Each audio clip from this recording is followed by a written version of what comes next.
காராச்சேவ்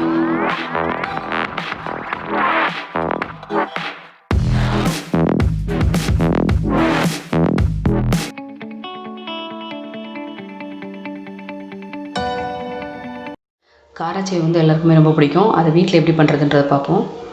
அதுக்கு 2 கப் கடலை மாவு. எந்த கப்பில் கடலை மாவு எடுக்கிறோமோ அதே கப்பில் பச்சரிசி மாவு 1 கப் எடுத்துருக்கணும். அளந்து எடுத்துக்கோங்க, அப்போ தான் கரெக்டாக இருக்கும்.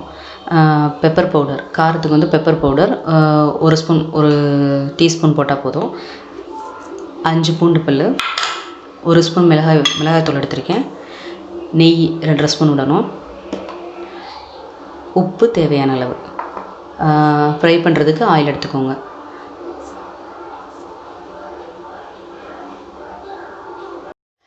இந்த மாதிரி ஒரு பவுல் எடுத்துகிட்டு அதில் நம்ம எடுத்து வச்சுருக்க எல்லா மாவையும் ஒன்றா மிக்ஸ் பண்ணிக்கோங்க.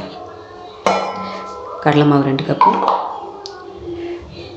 1 கப் பச்சரிசி மாவு. நான் பூண்டை வந்து நல்லா தட்டி எடுத்து வச்சுருக்கேன். இதை வந்து பல்லாகவும் நறுக்கி, அதாவது ரொம்ப பொடி பல்லாகவும் நறுக்கி போடலாம். இல்லை நீங்கள் நல்லா பேஸ்ட்டாக மிக்சியில் அரைச்சிட்டும் கூட சேர்த்துக்கலாம். அதில் நல்லா மிக்ஸ் ஆகும் உங்களுக்கு. இது வந்து கண்டிப்பாக ஸ்கிப் பண்ணாதீங்க. இது ஒரு நல்ல டேஸ்ட் கொடுக்கும் காராசேவுக்கு. அதனால் இதை யூஸ் பண்ணிக்கோங்க.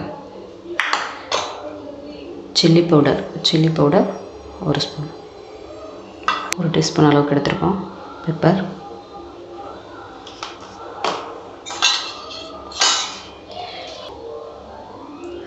உப்பு 1 ஸ்பூன்.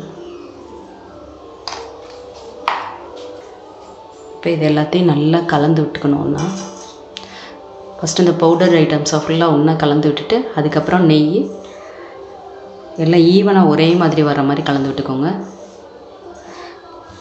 அதுக்கப்புறமா பூண்டையும் நெய்யும் சேர்த்து கொஞ்சம் ஸ்டிக்கியான பதத்தில் கையில் ஒட்டணும். ரொம்ப ரஃப்பாகவும் இருக்கக்கூடாது, ரொம்ப தண்ணியாகவும் இருக்கக்கூடாது. சப்பாத்தி மாவு பதத்தை விட கொஞ்சம் ஸ்டிக்கியாக இருக்கணும். அந்தளவுக்கு இருந்துச்சுன்னா உங்களுக்கு உலக்கில் போட்டு புளியும் போது கொஞ்சம் ஈஸியாக வரும், டைட்டாக இல்லாமல். ஓகே, நான் மாவு பிசைஞ்சிட்டு உங்களுக்கு எப்படின்னு காமிக்கிறேன் பாருங்கள். மாவு வந்து இப்போ நல்லா பிசைஞ்சு எடுத்தாச்சு. பாருங்கள், நல்லா ஸ்டிக்கி, அதாவது கையில் அது ஒட்ட தான் செய்யும். பிசையும் போது நீங்கள் பிசைஞ்சிட்டு இந்த மாதிரி எடுத்திங்கன்னா கொஞ்சம் நல்லா ஸ்டிக்கியாக இருக்கணும். சப்பாத்தி மாவோட கொஞ்சம் லைட்டாக தண்ணி இப்போ தான் இருக்கணும். ரொம்ப தண்ணி ஆகிடக்கூடாது, நல்லா வராது. அப்புறம் உங்களுக்கு சேவ் கரெக்டாக வராது. இந்த பாருங்கள், இந்த அச்சு எடுத்திருக்கேன். என்கிட்ட இந்த அச்சு தான் இருக்குது, கொஞ்சம் பெரிய சைஸில். இதே 3 ஹோல் மட்டும் இருக்கிற மாதிரி இருக்கும். அந்த அச்சு இருந்தாலும் உங்கள்கிட்ட எடுத்துக்கோங்க. நான் முறுக்கு குழாயில் போட்டு இப்போ புளிஞ்சு எடுக்க போகிறேன். எப்படி புளிஞ்சு எடுக்கிறதுனால காஞ்ச எண்ணெயில் புளிஞ்சு விடலாம்.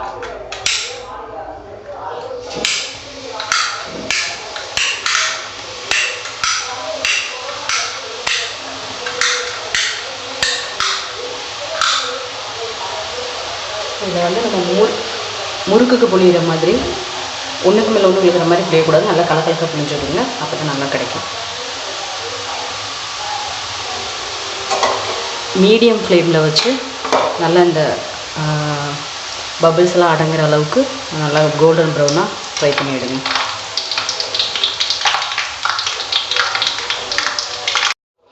நம்ம காராச்சேவு ரெடி ஆகிடுச்சு.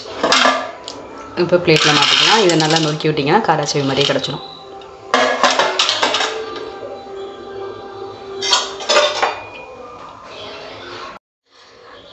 இன்னொரு மெத்தட் உங்களுக்கு சொல்கிறேன். இந்த மாதிரி கரண்டியில் மாவு வந்து நீங்கள் ஒரு சின்ன டிப்ஸு, மாவு யூஸ் பண்ணி இப்படி ட்ரை ஆகிட்டே இருக்கும். லைட்டாக தண்ணி மேலே தெளிச்சிட்டு எடுத்திங்கன்னா கொஞ்சம் எடுக்கிறதுக்கு கொஞ்சம் ஸ்டிக்கி நல்லா ஈஸியாக வரும். இந்த மாதிரி ஒரு கிண்ணத்தில் தண்ணி வச்சுக்கிட்டே இருங்க பக்கத்தில். அப்போ வந்து நீங்கள் அதை தொட்டுட்டு நீங்கள் யூஸ் பண்ணும்போது கொஞ்சம் நல்லா ஈஸியாக வரும் எடுக்கிறதுக்கு. தண்ணியில் தொட்டுட்டு மாவை எடுத்து இந்த மாதிரி இந்த கரண்டியில் வச்சுட்டு இதை இப்படியே நீங்கள் ப்ரெஸ் பண்ணி விட்டிங்கன்னா எண்ணெயில் விழுகுது.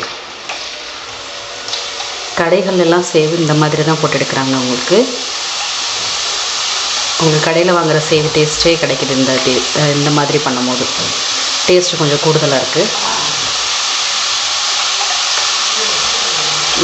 நீங்கள் உலக்கில் புளிஞ்சு விட்றத விட இந்த மாதிரி பண்ணும்போது கிறிஸ்பினஸும் கொஞ்சம் நல்லாயிருக்கு. நான் 2 மெத்தட்லேயுமே செஞ்சு பார்த்தேன். இந்த மெத்தட் ரொம்ப நல்லா இருந்தது. ஆனால் இது கொஞ்சம் டைம் எடுக்கும். அது வந்து கொஞ்சம் ஈஸியாக பண்ணிடலாம். பட் இது கொஞ்சம் நல்லா டேஸ்ட்டு கிடைக்கிது உங்களுக்கு. உங்களுக்கு எடுக்கும்போது காமிக்கிறேன் பாருங்கள். எவ்வளோ நல்லா சேவோட ஷேப்ஸ், அதை நம்ம நொறுக்கி விட தேவையில்லை, அதுவே ஆட்டோமேட்டிக்காக சேவோட ஷேப்ஸ்லேயே கிடைக்கும் உங்களுக்கு. ஒவ்வொரு தடவையும் கரண்டியை வந்து கழுவிட்டு பண்ணுங்கள், அப்போ தான் வந்து நெக்ஸ்ட் டைம் பண்ணும்போதும் கரெக்டாக இருக்கும். இந்த மாதிரி பபிள்ஸ் வர்றது அடங்கின உடனே இந்த சேவை எடுத்துருங்க. ரொம்ப கருக விட்டுறாதீங்க, டேஸ்ட்டு மாறிடும். இங்கே பார்த்தீங்களா இது சேவ் எப்படி வந்திருக்குன்னு. இது தண்ணியை போயிட்டு ட்ரான்ஸ்ஃபர் பண்ணிக்கலாம்.